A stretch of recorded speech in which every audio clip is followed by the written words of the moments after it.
Iki mangke alhamdulillah pone numpuk 500 ajeng kula deleh masjid. Dadi awakmu diparingi Mbah Lurah, kuwi mbok dono driyake mbok amalke ning masjid. Nggih tak titipke masjid, Mas. Lho, apik kowe ces dadi kowe ngamal ana masjid. Nggih engko tak titipke masjid, engko subuh tak jipuk. Aku kur titip Mas ora ngamal. Wong aku dhewe kere tak rewang dadi banci kok. Kowe ngono kuwi ditulis karo malaikat. Dicatet kocluk. Terus bar kuwi aku mara Mas, tak delok tulisane. Heeh. Tak busak. Mbok ganti apa? Tak ganti yo ben ngono. Tapi konangan karo malaikat neh. Dibusak neh yo bene diganti tetep iya ngono. Terus aku teko neh. Mbok hapus. Tak rek-rek. Nggih, Pak Kamsir menika lagune menapa dawuh saking Mbah Lurah? Nggih, Mbah Lurah, monggo Mbah Lurah. Oh, ngaten iki. Pak Kamsir senengane demenan, gendaan ya ampun. Lagu cas lagu.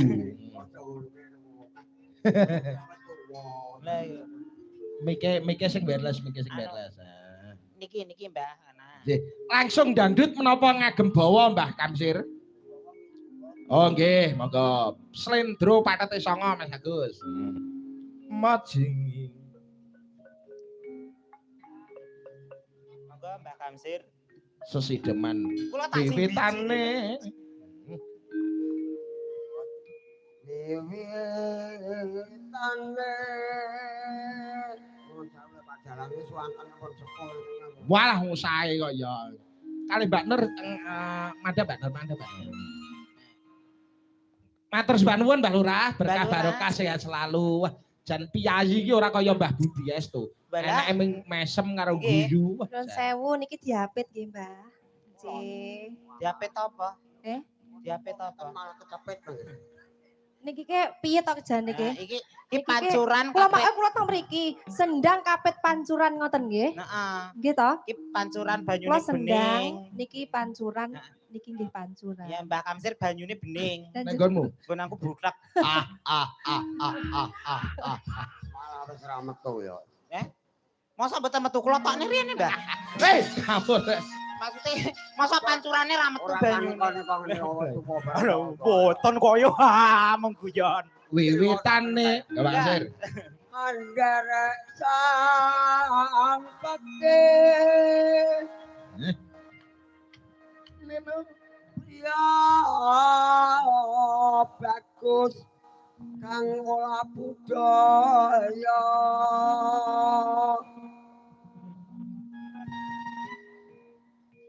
Sowan menang kutha gade.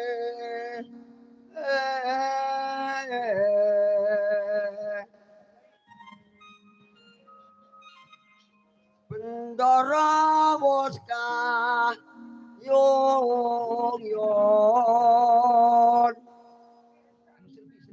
selendang kuning kang saking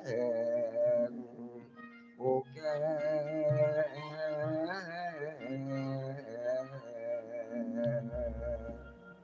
Bubar iki mengko tetep incus joget sing apik. Kaget niki lho Pak Mas Agung. Dalam. Aku ki Mbah langsung lenggah gitu. kesane Mbah Kamsir.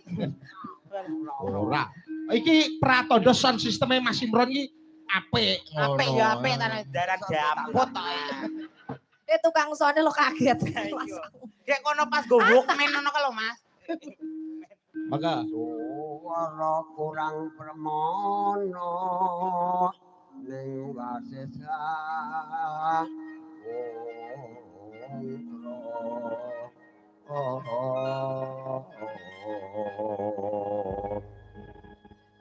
anggrung marang bendara ya Sulestya tangake alis tabrak Mas Herman terus tresno sasidaman